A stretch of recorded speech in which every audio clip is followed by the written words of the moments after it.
Tonight's Cavalier Connection episode is brought to you by our partner, Genesis Gold. Let's hear from our partners now. American who keeps up with the real news, you know by now the severity of the economic issues that are plaguing our great nation. My name is Jonathan Rose and I'm the CEO of Genesis Gold Group, the only major faith-driven company in the industry. 2024 is a year full of uncertainties, with trillions of dollars in national debt, inflation impacting your savings, and a pivotal election year. Your peace of mind is more valuable than ever. Now is the time to use physical gold and silver to preserve your hard-earned retirement savings with a gold IRA. Call Genesis Gold Group today. Our team has decades of experience helping folks just like you take their first step on the path to true financial freedom with a gold and silver IRA. Call Genesis Gold Group today at 1-800-200-GOLD for a no-commitment, informative consultation with one of our experts to find out if we can be a fit for you. Call now at 1-800-200-4653 or visit genesisgoldgroup.com.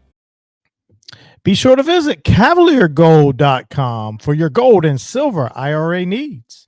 Also, you can call 1-800-200-GOLD and tell them the Cavalier Connection sent you.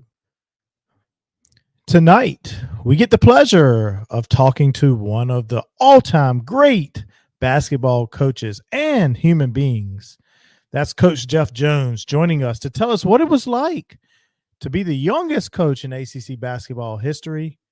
Stay tuned. There may be a special guest as well. All of this and more next on the Cavalier Connection.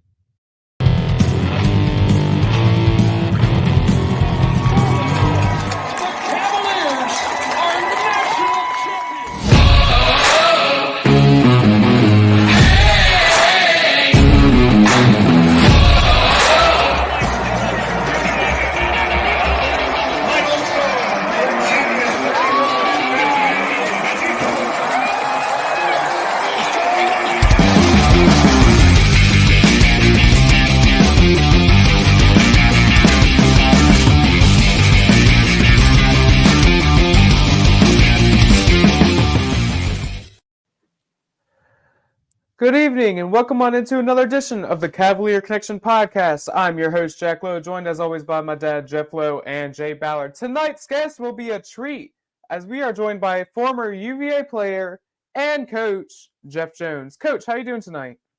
I'm doing great. Beautiful day today in the 757. It sure was. Yes, it was. Yeah, it was beautiful. So for our younger audience, Coach Jones was a 4-year starter from 1978 to 1982. He went on to be an assistant coach for 8 seasons at UVA with Coach Holland. In 1990, he then became the Who's head coach, also the youngest head coach in ACC history at 29. He was since went on to coach at American University and ODU. He's been a winner everywhere he has been. We would like to start out by saying congratulations on your new position at ODU. We know the program will benefit greatly by having you in the athletic department. Awesome. Thank you. No problem. So, Coach, not to start off on the wrong foot or anything, but you definitely had quite the scare back in December with the heart attack. We're happy to see that you're looking good. You sound good. How have you been doing since then? Doing great. It was a scare. It was an eye-opener and made me think about a lot of different things. The big thing was, kind of taking better care of myself, doing a lot of the things that I should have been doing for the last 30 years. But that just kind of forced me to take note, take inventory of some of the things. And unfortunately, one of the things that I found out in probably two weeks immediately after I had that heart attack on December 20th out in Hawaii. About 2 weeks after that, I was amazed at the mental clarity that I had. Just being away, not having the stress, not worrying about things. That was the thing. That is when it first really struck me. And at first I kind of had to make the decision. I was going to be away from the team for the rest of the year. And then as that progressed, it became obvious to me that as much as, I was going to miss coaching, and part of me still, I mean, to this day would love to be coaching. But I think, just realizing how I felt great, and I didn't want to put myself back in the the blender, so to speak. And so I just kind of chose, to remove myself from that. And coaching was a great experience. 42 years of coaching, but it was time to move on and kind of focus on a different part of my life, focus on my health, and kind of taking a new chapter. Yeah. Since you've stepped away, has there been any new passions or anything you've discovered over the last several months since you've had all this time? No, it's still the same. I'm working on a project, and when I retired, I wasn't sure kind of what I was going to do, but I knew I wanted to do something worthwhile, something that could impact people. One of the things that I'm passionate about, have been passionate about, is working with Coaches versus Cancer and the American Cancer Society. We have a big project. It's a year out, but I think it's going to be something really, really special for this area, number one. But I think for Coaches versus Cancer and the NABC, we're working on something to combine those two organizations. Another thing I'm passionate about is our military and the sacrifices that our servicemen and women make on all of our behalf. And I just went over to Kuwait for about 9 days back at the beginning of August. It's the fourth time I've been to the Middle East. Last year, this year, both to Kuwait.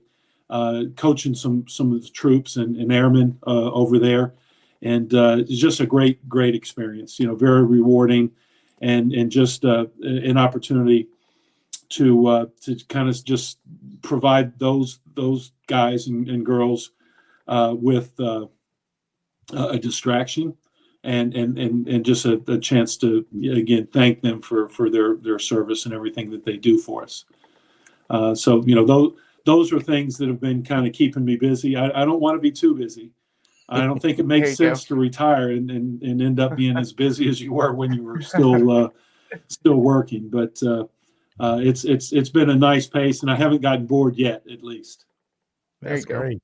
That's great. So for our younger listeners, they may only think of you as coach, but you were quite the player too. So I know you were a starter from your whole career, 78 to 82. And you made the decision to come to Virginia. What influenced you to make that choice to come to Virginia? And was there something specific about the program that drew you in?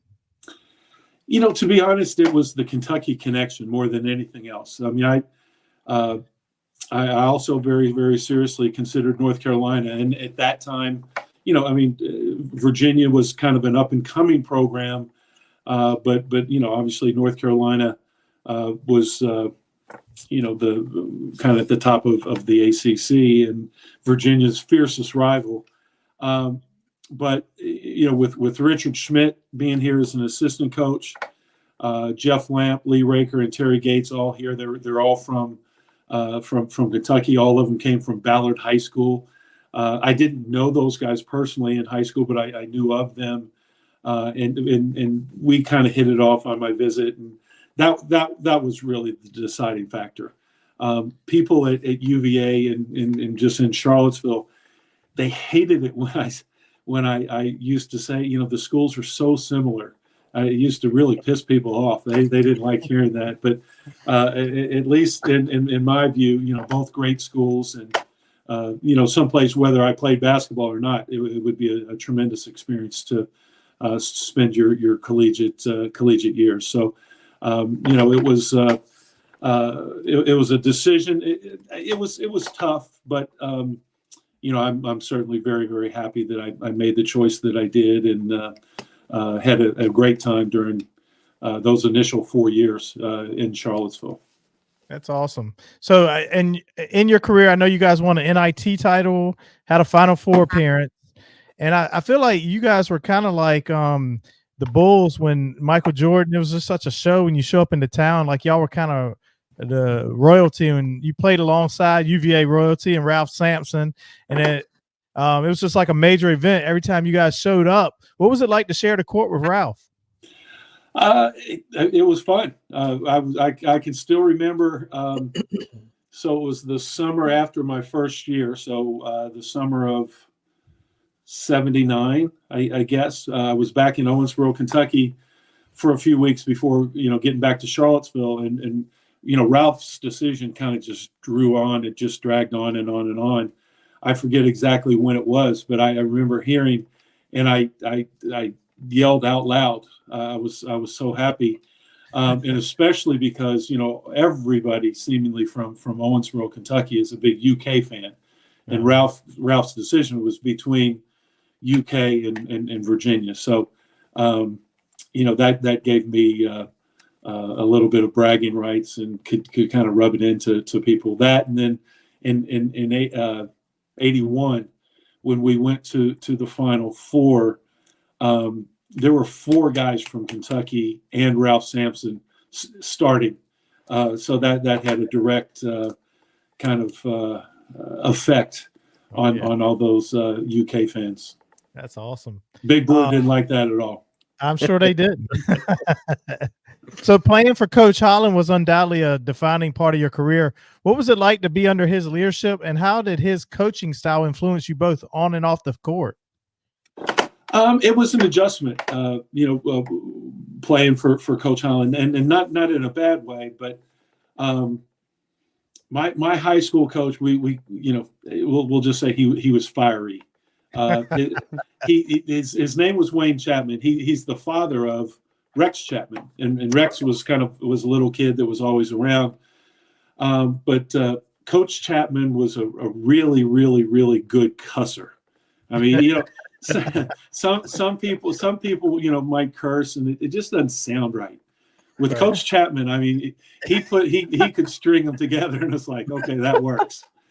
And he was a smoker too, and he'd smoke in the locker room, and so at halftime, he'd be nose to nose, and he'd curse, and the smoke would be going up.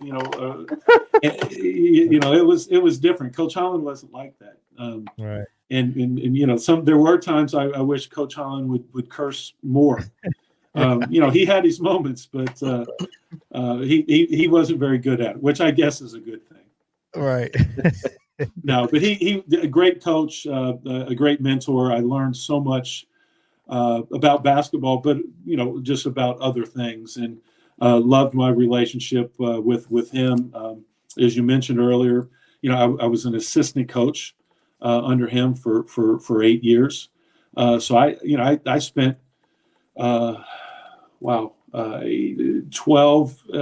years with him, 4 playing, 8 as an assistant coach, and then he was my athletic director for a couple years at the end. So obviously we were close, and I respected him a great deal. Yeah. So what was the biggest difference in playing for Coach Holland and then working alongside him? And then also Virginia kind of has a little bit of a similar situation right now with Kyle Guy coming in under Tony Bennett. How does that relationship, Kyle's been away from the program for a little bit, but how was your relationship with the players, as coming in as a coach right away?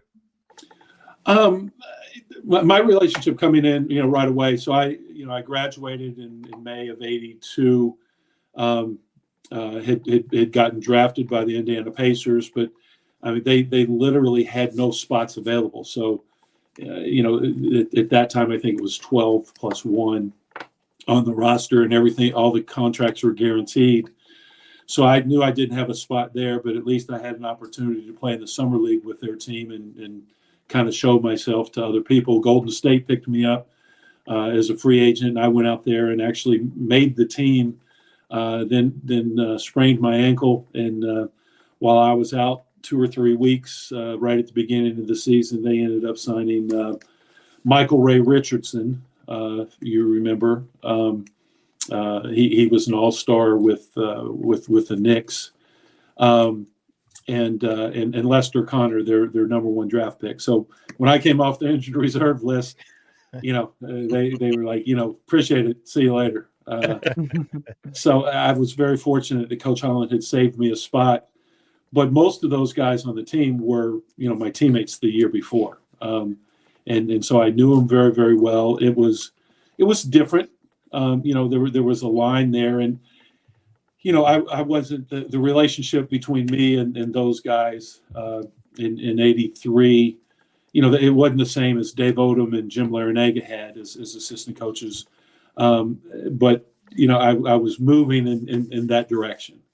But I was just glad to have an opportunity to go back and be a part. That it was a great season. It didn't end the way we were upset by NC State. It's like it seemed like it was fate, I guess. But that was kind of the start of my coaching career, and that's when I decided that year sometime that I definitely wanted to pursue coaching as a profession.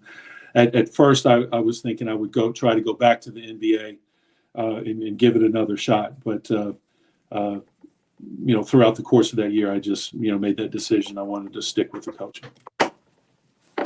Yeah, so you coached, like as you said, for 8 years under Coach Holland, and then became the youngest head coach in ACC history. I think we said I think it was 29. Is that correct?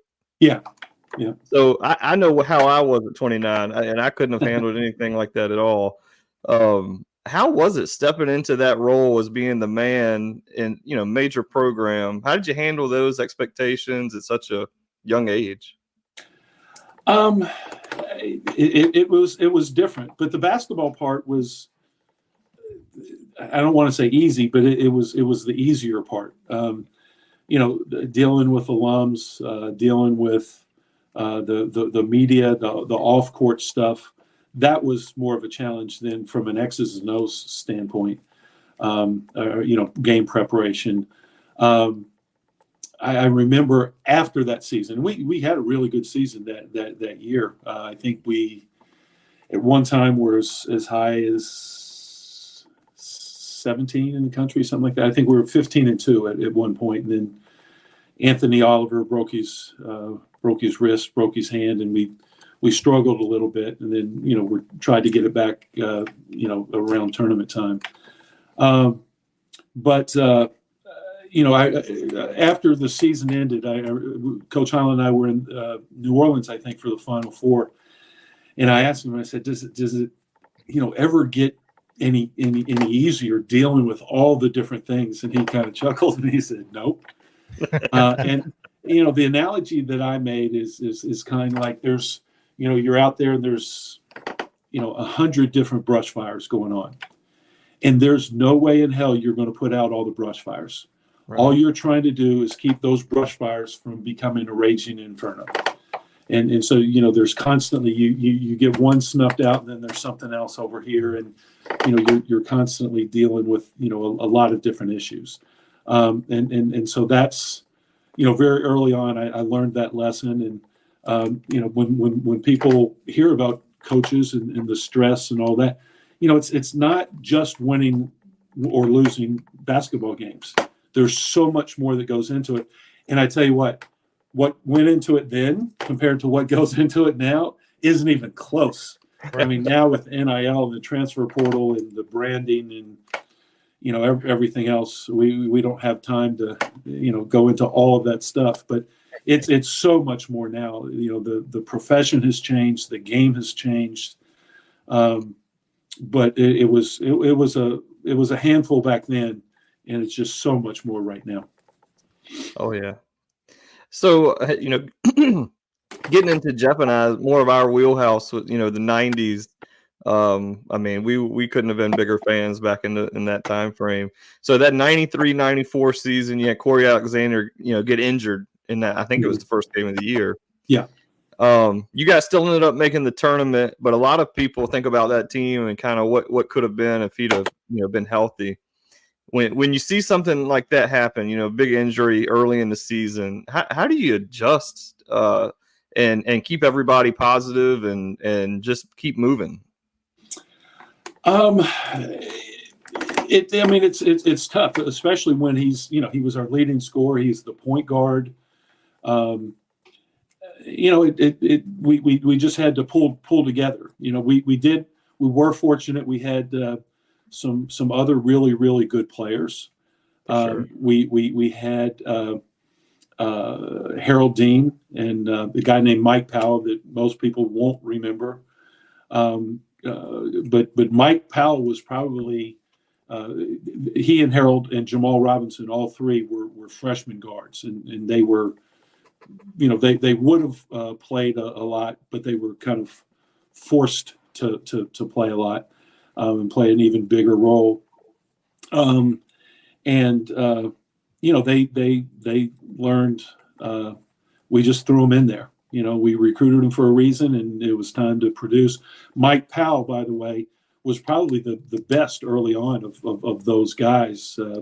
He went to Anacostia High School in Washington, D.C., got off to a good start. I mean, we didn't have an easy early schedule. We started off with UConn, and Corey broke his foot. It kind of like the Aaron Rodgers thing. A handful of plays, a couple minutes into that game against UConn, and we were also kind of devastated and in shock with that. We ended up losing by, I think it was 40. I mean, it got ugly fast. And then we kind of held things together against Coppin State.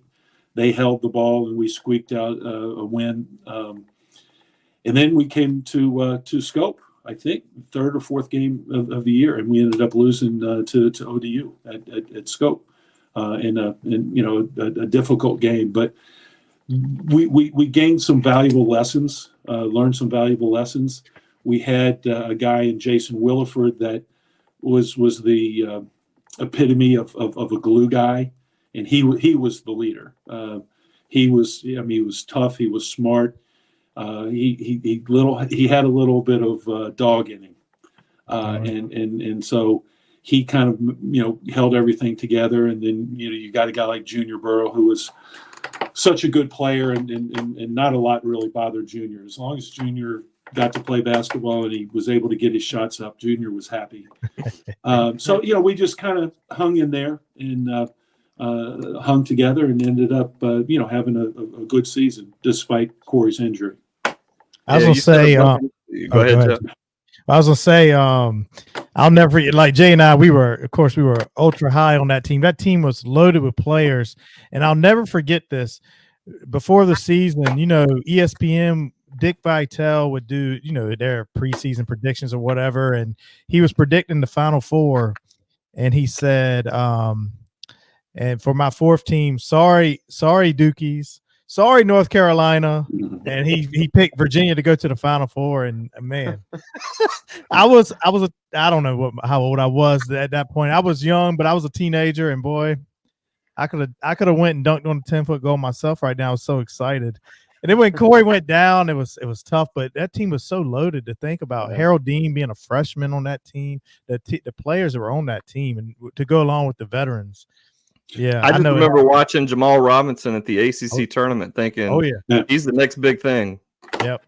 Yeah, and only us old people will remember. But one of the most impressive individual moves in an ACC tournament game, Jamal's freshman year, we isolated him against Marty Clark of Duke, and he made a spin move and finished right at the rim. Just an amazing, beautiful basketball play. And that's still, one of those things that I can remember very, very clearly. And Jamal can remember it too. If anybody asks, he'll tell him about it. I was talking to Jack tonight about Jamal Robinson and how athletic he was. He was crazy athletic. Yeah. Well, we're talking about that 94, 95. Kind of the same thing. We ended up, we were good, and then Corey broke this exact same foot again against NC State. We reeled off, I don't know what it was, 11 out of 12 or something like that. We finished really, really strong. Again, Jason Williford, really stepped up with his leadership. Junior Burrow was an all-league guy. Harold Dean was we within the program we called him the Badger because he was just relentless, and he had a great year. I think he may have been second team all-league that year. Jamal, Yuri Barnes, those guys. We had a really good team. Made it to the Elite Eight. Arkansas was just too much for us. Yeah, was that the 40 Minutes of Hell team? Yes, that was the 40 Minutes of Hell, and that's what it was. And I think the biggest thing, everybody talks about how they wear the opponent out, and that's true. They pressed, they were deep, and all that. But I think the combined effect of how much they fouled and how much Nolan Richardson, bitched and complained at the referees, they wore the referees down too. I'm being 100% serious. I'm not joking. And I think the game was called one way for about 30 minutes, and then those last 10 minutes, it's the cumulative effect, and the referees can't call them all. And I think they just they wore us down, they wore the referees down, and it was a slugfest, but they got us, and that was their first of two, second of two, they to the Final Four. Right. I know as an ODU coach as well, Jeff and I, we absolutely hate VCU, and when they would run that havoc, oh my gosh, I'd sit there and say, how can you let them play defense like this? They're fouling every possession. And it's like you say, you just they wear you down. Those teams that press like that, they know you're not going to call it every possession. It's hard to watch as a fan. I can't imagine being the coach on your end, having to sit there and watch it. Well, I think you make the point. People, the referees call a lot in the paint at the half court. If they called the exact same things, late in the game, all over the court, the team that's coming back, it's not just a pressing team, but a team that's coming back. If the referees could kind of, and they're human, but if they could be totally objective, and not let their humanity kind of get the best of them, I think the comebacks and things like that wouldn't be as much. But they get caught up in it, and for whatever reason, slapping somebody on the wrist at 60 feet from the basket doesn't count for as much as slapping somebody on the wrist at 20 feet, Right. and that's just one of those things. It is what it is. I don't know that it's ever going to change, but it's just kind of a fact of life. Yeah. So during your time at UVA, you had so much amazing talent come through your program. So I'm going to pose a question to you. If you had to pick an all-time starting five from all the players that came through your program, as well as a go-to sixth man off the bench, who are you taking? Does this include the players that I played with, or just the ones that I coached? Coaching. Coach. Okay, that helps me because picking between Brian Stith and Jeff Lamp is a really, really tough one. We've done this exercise before, so at least I won't have to try to do that. And I'm going to include Othell Wilson. I played with him, but I was an assistant coach. So Othell Wilson is the point guard. Bryant Stith is definitely there. Junior Burrow, definitely there. I'm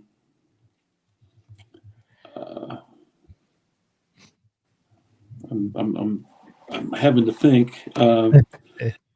Okay, so it's cheating a little bit because I put Othell in there, and if there was a center, it would be, and I was on the coaching staff, but it would be Olden Polynice. Okay, yeah, right. Yeah. Obviously, he left under bad circumstances, and I'm not sure he ever got credit at UVA or in the ACC for how good he was. When he got dismissed from the program and then dismissed from school, he was getting ready to be the ACC Player of the Year, and it wouldn't have even been close. Wow. He had a great junior year, and that next year was going to he was just going to dominate the league. So it was unfortunate on a lot of fronts with him. Gosh, the last one, Bryant, Stith, Junior Burrow, probably Corey Alexander. I'd tell you what, a backcourt, Corey Alexander and Othell Wilson, that'd be pretty good.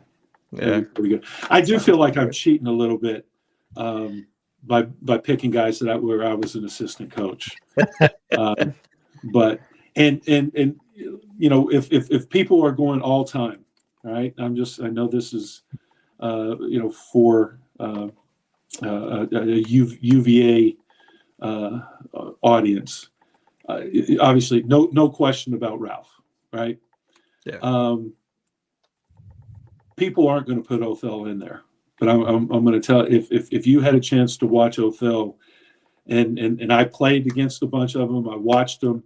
There's not, I mean, and definitely, and I'm just definitely not in the last 10 years, all right? So to take out the recency bias, Othell Wilson was really, really, really good, and didn't maybe have the a lot of the notoriety that some of the others maybe since have, but Othell was a great basketball player. Jeff Lamp was first team All-American. And I think Junior Burrow's another one that I'm not sure. I mean, who all time at UVA, if you're doing by position, who else is there that was a better power forward than Junior Burrow? No, Junior was the man. Junior was the man. I guess Norman came right after him, and he was solid, but he was no Junior. Well, Norm was really good. It took Norm a little bit to catch on, and he ended up. What his senior year was 20 and 10, something like that. Yeah. His numbers were pretty good. But yeah, maybe Mike Scott. Junior Burrow is okay. Maybe. Maybe. I mean, I'm not making that vote, but maybe you could make an argument for it. I'm not making that argument. Right. Yeah. I was gonna say I'm glad he said Corey though. If you didn't say Corey, I don't know. Our podcast might get shut down. So we've talked with guys like Junior Burrow, and anybody we talk to seems to say that they speak so highly of you. They appreciate the family that you've built through UVA basketball. We've heard about the cookouts you guys have every year, the annual cookout for all your players, and I know that was kind of recent for you guys. Were there any good stories that came out of the one that happened most recently? There's always good stories. The crazy thing is, this much time, I guess the statute of limitations runs out, and so the guys aren't afraid anymore. And so, I'll say, "Wait, what are y'all talking about?" And they said, "Well, Coach, you didn't know this, but this, and this." And I was like, I'd rather you not tell me. I don't want to know. There's always stuff that comes out. Nothing new comes to mind, but whenever Ted Jeffries comes, and this year we FaceTimed him. His son is playing high school football down in Atlanta, and late July they were doing football camps and stuff, and so he couldn't come up. But we FaceTimed TJ and made sure he always lets me know. It's like, Coach, you didn't let me shoot enough. You didn't give me enough touches. So you wanted me to play defense, and I was like, I hear it every time. Right. The assistant coaches, Dennis Wolf, will back him up and say, Ted, you're right. We should have gotten you the ball more. It was Coach Jones. It was all Coach Jones.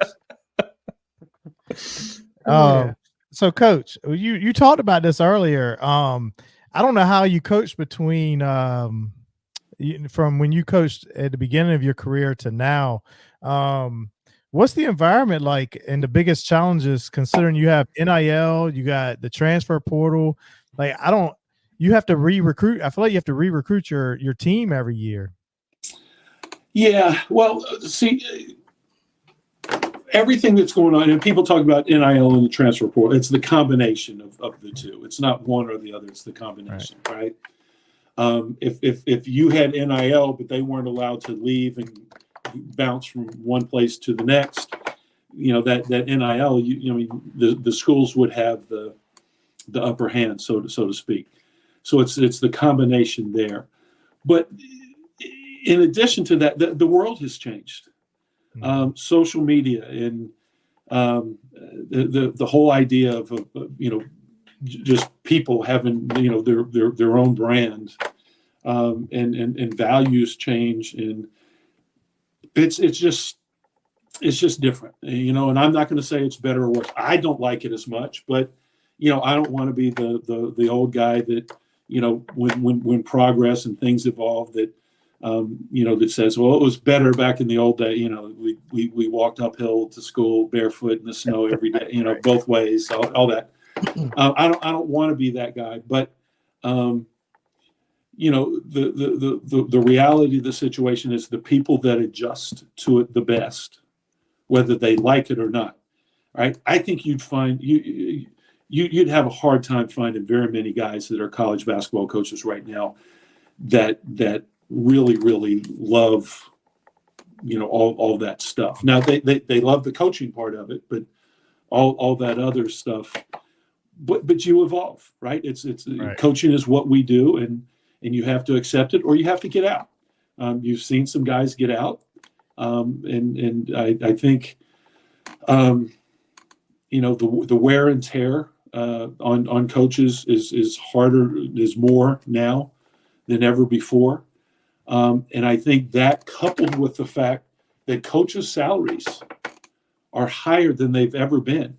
So, coaches maybe in the past, because they weren't making as much, they might have to coach 20, 30, 40 years to get to the point, right, where they've saved enough money, they have enough money that, they can retire and live the life that they've become accustomed to. Right.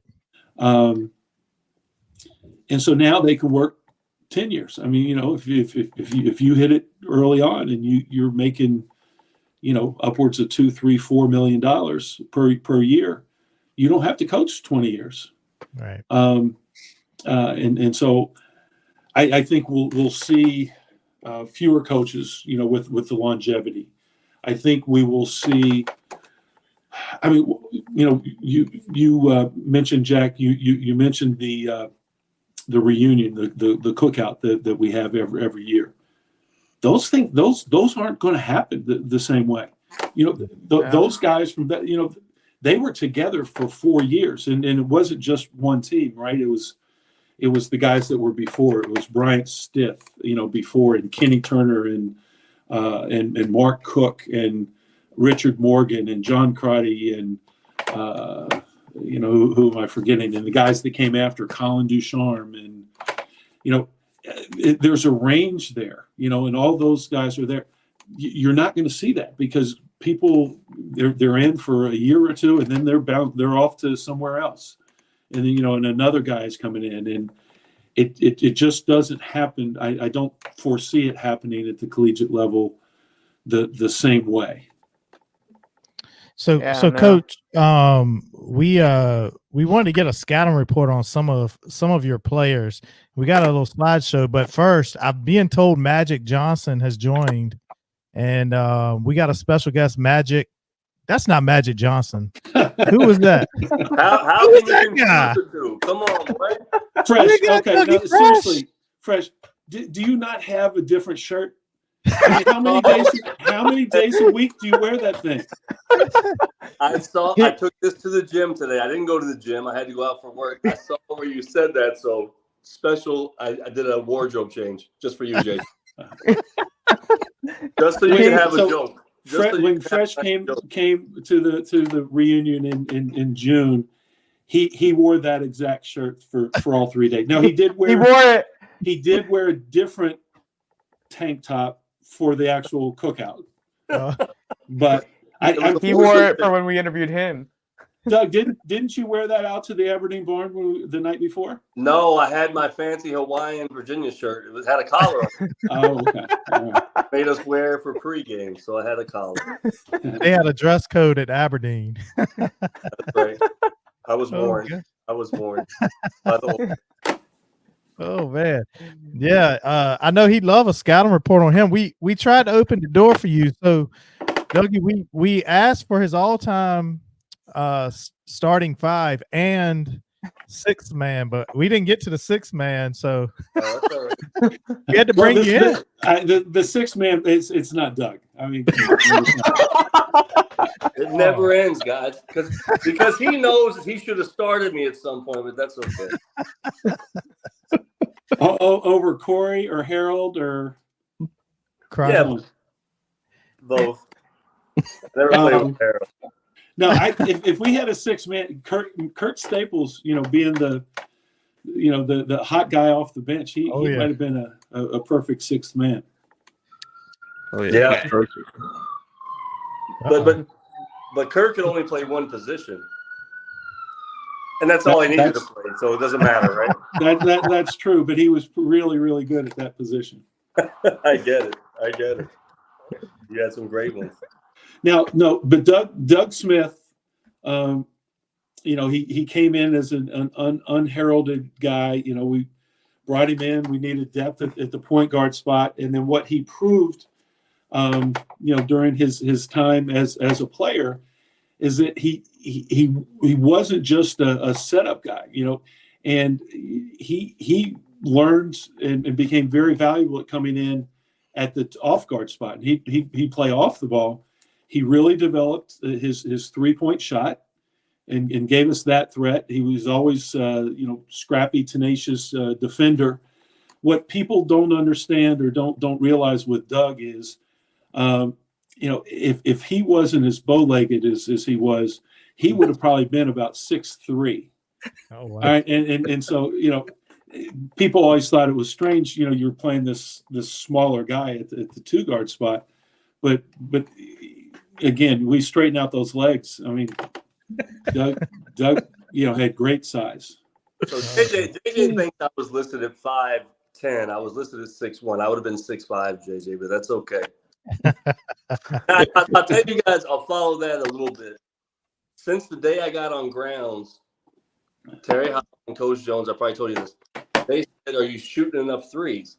I'm like, why am I shooting threes? I'm a great dribbler. I can throw the alley up. And so I finally learned, long story short, by the end of, toward the end of the career, if you want to get the game, which I wanted to, as you guys know, you better shoot threes and make them. Yeah. I was saying that's crazy because I just remember you as a 3-point shooter. I didn't even know you had to develop it like that. I'm gonna send clips of my ball handling, dude. Come on. We never got to see that.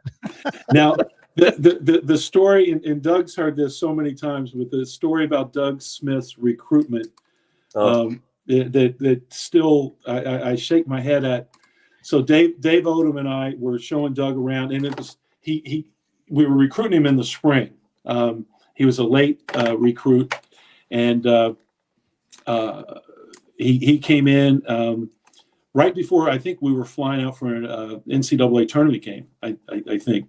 Yep. And so, we were giving him a tour of grounds, and I was driving, and Doug was in the front seat, I think, and Dave Odom was in the back, and we were turning off of whatever onto Alderman Road. So, where Alderman Library is, and the lawn and everything was coming up on our left, and Dave, kind of pointed over at the rotunda. And he said, "That's where we have our pregame meals." And I about ran off the road. I mean,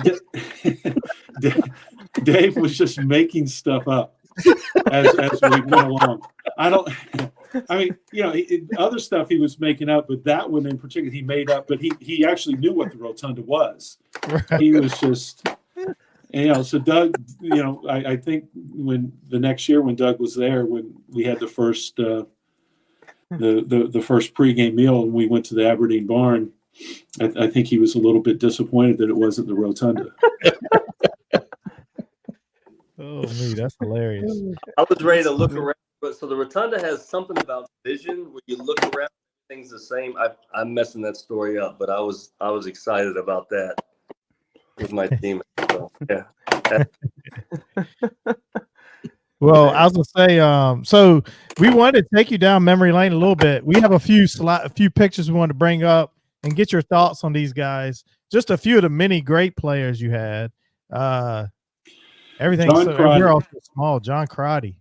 great competitor, great athlete. People don't understand what a good athlete John was, but he was the toughest guy out there. Never backed down. Was a terrific player for us. He always played with a chip on his shoulder. He always had something to prove because, guys like King Rice and who's the other one? There was another Corciani, were rated higher than him. But I mean, John in college, Sean Miller, John in college and then on in his NBA career proved that, ultimately he was the best out of, all those guys that were rated higher than him. And I know he's doing extremely well down in Miami. He's got a place in Charlottesville now where he can come up and, visit the university and see his daughters. I think his daughters are, I'm not sure what year in school they are, but he's still got really, really, really strong ties to UVA. Nice. This I know this is your guy here. Brian Stith is nice a person, one of the best persons I've met in my entire life. Extremely high character. If I was going to be in a foxhole with somebody, Brian Stith would be the first guy I would pick. Obviously, a great basketball player. Just kept getting better and better and better and better. Talk about toughness. Talk about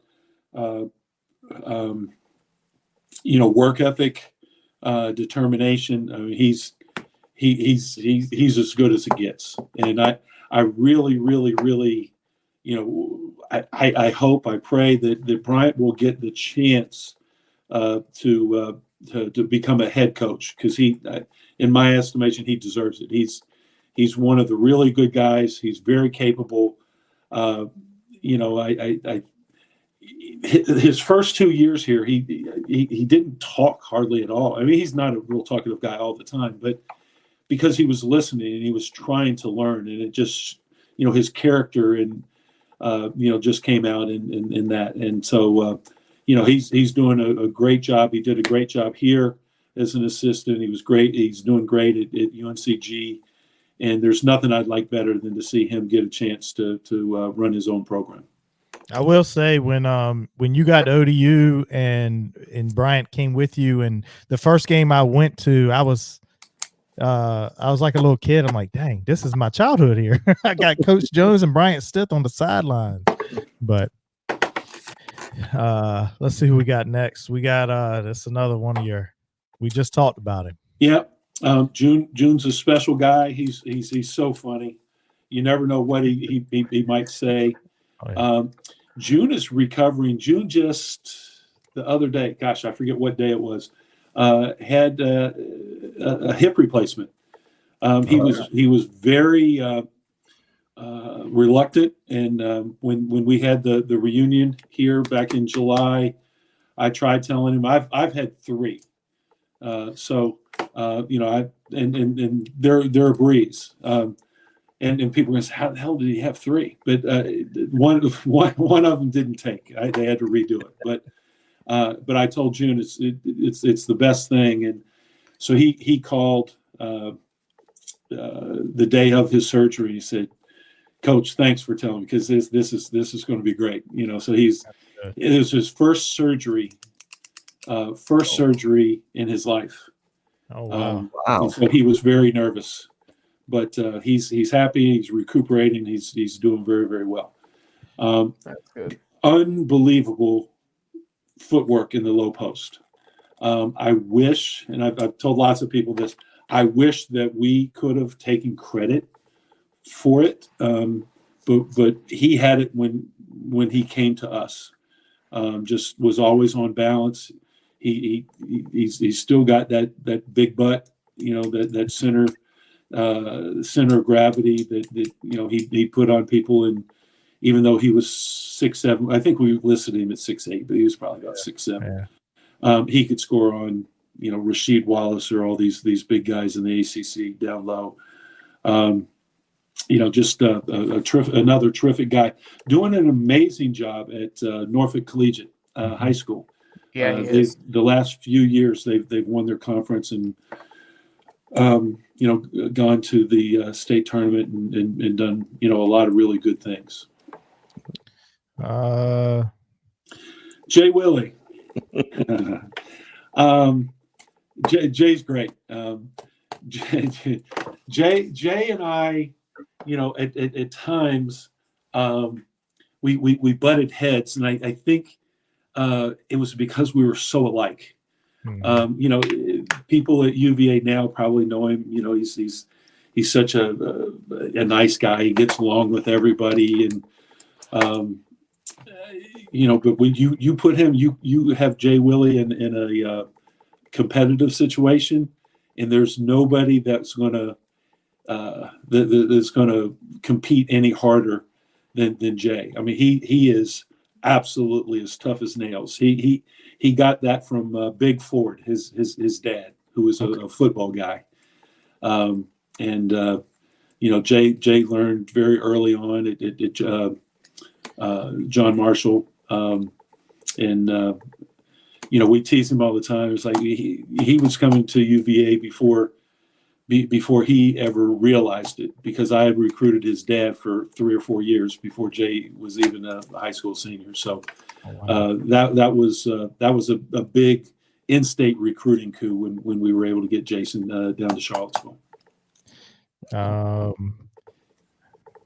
Here's our guy, Corey. One of the physically and otherwise most talented players I ever coached. People don't, they might not know what an unbelievable athlete that Corey was. But he was also really, really skilled. But he's also really, really smart. When Corey first came to UVA, he was going to go to the architecture school. I didn't think it was a smart thing to do, and I didn't think that it would last, because the architecture school is, or it was, and I'm assuming it still is, probably the hardest thing to do at UVA, given the time and the commitment and everything else. And being a basketball player and doing that didn't seem like it could work. It might have lasted about a month, but that just goes to show you, how smart Corey is. Corey, he does an amazing job with the announcing, and that's where everybody kind of knows him now.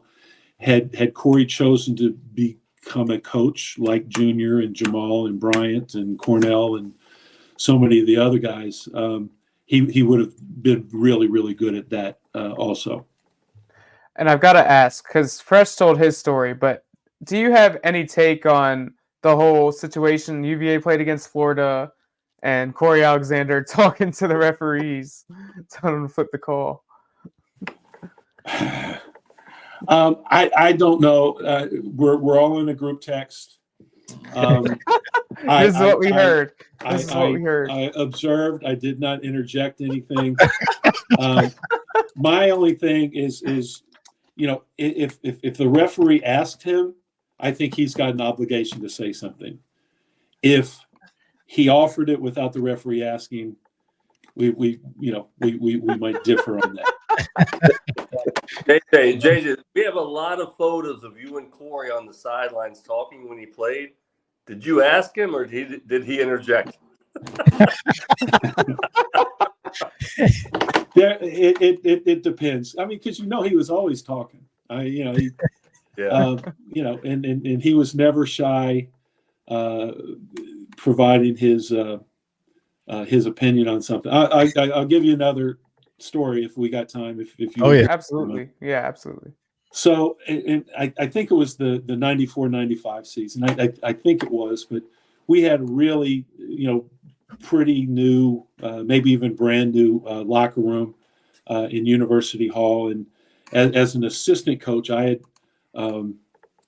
I had kind of been the general contractor, if that's the right term. I know nothing about construction, but I just saw what was going on, and kind of made sure that everything was going the way it was supposed to. And we did come in over budget, and I had to go ask. I think I'm allowed to say this. I had to go ask Phil Wendell, who's a great friend of the program and a great friend of so many of the players over the years. I had to go ask him for more money because we'd gone over and we needed to finish it with something really, really nice. But so anyway, we had this really nice locker room, and I don't remember exactly what happened, but we may have lost the game and weren't playing up to our standards. And so I told the guys to get your stuff and get down in, what was it, 41, Doug? The locker room? The women's lacrosse. It was down at the end. It was the visitors' locker room, basically, is what it was. So yeah, I never went to that one because I was good. But going from a really plush locker room with leather couches and wide big widescreen TVs and hot tubs, all that stuff. And I took them out of there. Said, get out, get your stuff, and we'll meet down in whatever the number was down at the end. I know this story. This is tremendous. And those are benches, cinder block walls with nails. It's just naked nails, so you could hang your stuff up on. And so I say to the team, I'm pissed off, right? I mean, they're down there for a reason, and I'm pissed off. And I say to the team, can anybody in here, tell me why we're in this locker room now? And then Corey just says, are they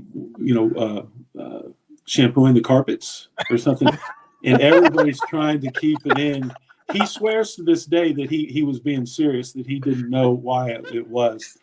I was so angry. I mean, I was probably close to as close as I ever was to a Woody Hayes moment, and all the young people have to Google Woody Hayes, the end of Woody Hayes' career. But needless to say, that didn't go over real well. Just for the record, Coach Jones spent 4 or 5 years of that with Corey because that was nonstop. and he said a cool thing that Corey's smart and all that. I get it, but he had a very high basketball IQ. JJ, I think, do you agree?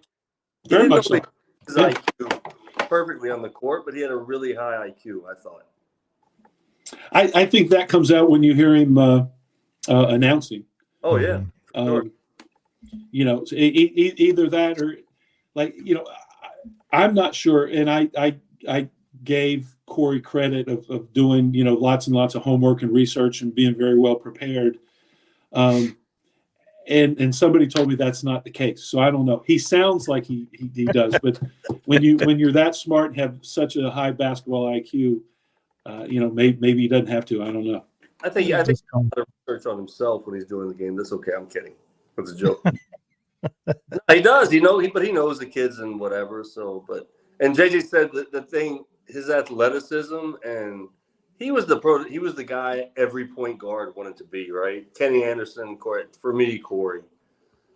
And you guys didn't see his crazy dunks because he conserved himself, I guess. He preserved himself. He didn't do it, but we saw a lot of crazy dunks and things like that. And Junior, the same, JJ said. So, all right, you guys go. Let's see. We only got a couple more. Dino, that's before all of his tattoos. No, Harold was a guy. I went and saw him his junior year in high school, and came back and was like, yeah, no, he's not what we're looking for. And I kind of questioned his toughness and how much he really loved the game. Then after his senior year, he signed to go to Fork Union. And the fall when he got to Fork Union, he was putting on an absolute show. And he had North Carolina lined up to get there, and all these other schools. I think maybe South Carolina, and Fletcher, the longtime great coach at Fork Union Military Academy, a UVA grad and a good friend of mine. He called me up and said, "JJ, you need to get up here, because if you don't get up here soon, So I went up, and basically we kind of put the full court press on Harold, and kind of tried to pressure him a little bit, gave him an ultimatum, and got him to be a Cavalier. And he just was just so, and my concerns were of his toughness and all that. There was nobody tougher on the basketball court. I mean, he was a scrapper. He was relentless. The actual game where I think that may have shown, and interestingly enough, was in a loss. But it was in Sacramento, second round of the NCAA tournament. We were playing against Arizona, and he was just out there. And you talk about a player leaving everything out there on the court. That was amazing what he did in that game. But he did not fear anyone. He would take the ball in there to the big guys. He would challenge the best players in the country and the best players in the ACC defensively. I mean, he just would step up and not back down from anybody. So, Harold, was a really, really special player. And here's another one we were just talking about. Wow. That's amazing. You got a picture of Curtis Staples passing. There's not many. Y'all must have done a lot of research. Well, that's the only one out there. Now, so everybody knows what an unbelievable shooter Curtis Staples was, and I would probably say probably still is. I can remember going to watch Kurt when he was still in high school. In the summer, I would go to the I think it was the YMCA, maybe the rec center or something in Roanoke. And he and I were the only two people in the gym. And he would shoot for 3 hours. It was unbelievable. And people talk about work ethic and practicing your craft and all that kind of stuff. I mean, there's a reason why, Kurt was such an amazing 3-point shooter. And he improved as a basketball player, particularly his defense. By the time he left, when he came in, he didn't care about defense. He didn't know anything about defense. His freshman year, I made him cry a couple times. He's like, "Coach hates me." And the other guys say, "He doesn't hate you. He thinks that you're actually pretty good." But and I just stayed on him. He became when he graduated, he was a great 3-point shooter, but he wasn't only a great 3-point shooter. Another guy that's had a very successful coaching career at the high school level. I'm not gonna say this out loud because I don't know if it's public yet, but he might be kind of at some point in the future, looking to do something else in basketball that could be really cool. So if and when that happens, that'll be awesome for Kurt. Yeah, that's awesome. And this is, I think, our last one. We talked about him as well. Jamal, really skilled, really athletic. He just kind of glided around the court. Probably, if I had to do it over again, I would have. I would have thought about redshirting him, not his freshman year, but maybe his going into his senior year, and had him come back as a point guard. He and Courtney Alexander and Kurt and Harold, that was a lot of really good guards. And then the next year, kind of all those guys were gone. We could have used Jamal. I think ultimately, as good a player as he was, his best position may have been at the point guard spot. So that's one of those things that as a coach you look back on and you say, I wish I had that one over. Same thing's true with Jason Wilford. He only played 17 minutes, 31 minutes, something like that, his freshman year, playing behind Bryant Stith. I would have loved to have had that over and had him an additional year. He would have been scary. Yeah. Well, Coach Jones, it's been such a pleasure talking to you tonight. I know you definitely made my dad and Jay's night strolling down memory lane for them. I can tell you just from talking to them about it, this is like a kid in a candy store for them, and for me, just to hear the history has just been outstanding. But we want to thank you so much for coming on, and we want to wish you luck in your new role at ODU and all future endeavors. Thank you, Coach Jones. I appreciate it. And Jack, you're gonna have to get on the internet and you're gonna have to research a lot of this stuff that us old guys talked about. Or maybe they can explain it to you. Yeah. Thank you, Coach. We really appreciate you. Sure do. Thank you, guys. Thank you. And that's going to wrap it up for us tonight. Huge thank you to Coach Jeff Jones and Doug Smith for coming back on the program. Such pleasures to talk to both times for Fresh and for Coach Jones this time. He's incredible to listen to, especially when you get both of them in the same room together. And all of a sudden, here goes the chirping and hearing the stories. So that was incredible. But be sure to give us a follow on X at Talk UVA Sports, Instagram at _Cavalier_Connection, Facebook and YouTube, and Spotify, the Cavalier Connection. Jay, anything? Man, it's always fun to go down memory lane. As I said in the pod, those 90s years, early mid 90s teams with Coach Jones leading them. Those were some of the my finest memories growing up. With Jeff, we watched many a game together. Harold Dean was my guy, and of course Jeff, well documented as a karate guy. Of course, we loved them all. But do you remember? Can I tell a quick story? Do you remember the time you were at my house and Virginia was playing Richmond, I believe it was, and we had a bet. And Virginia was down by, I want to say Virginia was down by 4. And I had, I was trying to win win a bet, had bet Richmond. And Curtis Staples came down. Do you remember this? Him hitting the 3 and the foul? And the foul. At the end of the game. Yeah. Hit the 3 and the foul. Like Richmond coach has to be livid. Like just stay back. And Curtis Staples, I'll never forget it. Curtis Staples came down and hit that 3 and the foul. I mean, you see all those guys. Who ended up winning that game? Did Virginia win that game? I think they did. I couldn't remember if they won or lost after that. So one of my memories that has always stuck with me for some reason, and I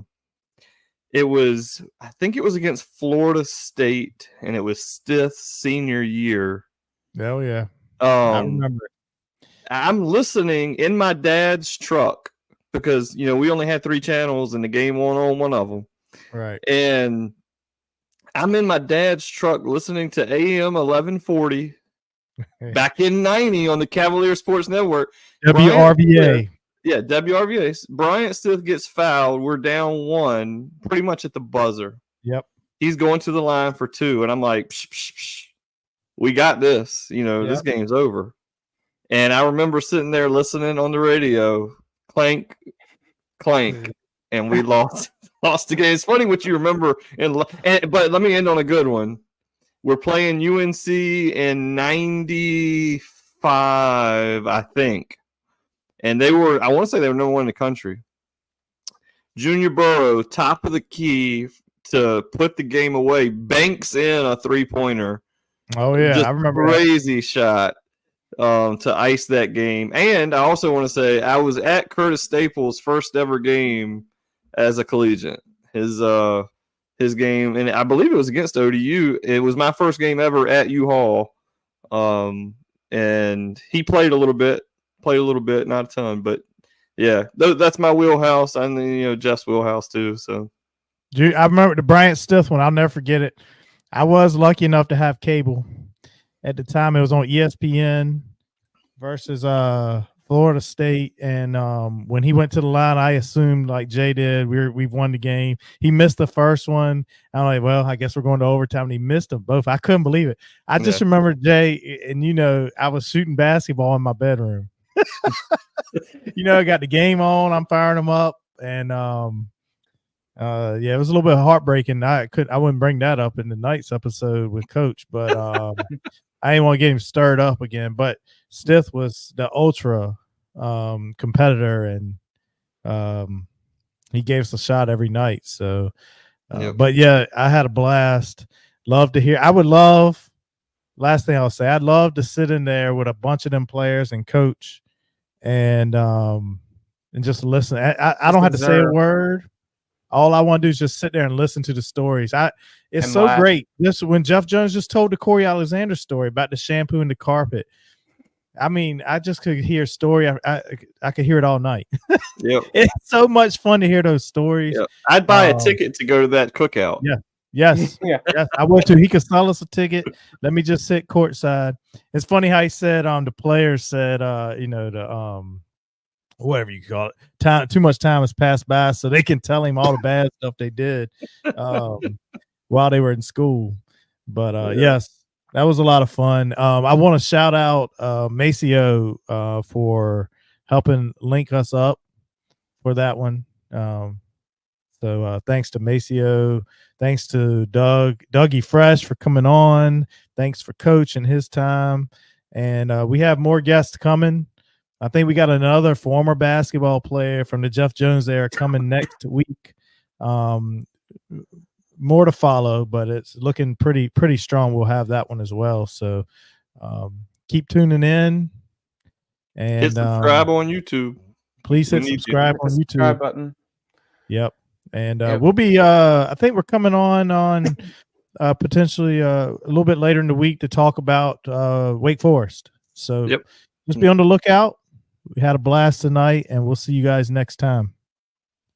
Go Hoos. Go Go Hoos. Hoos.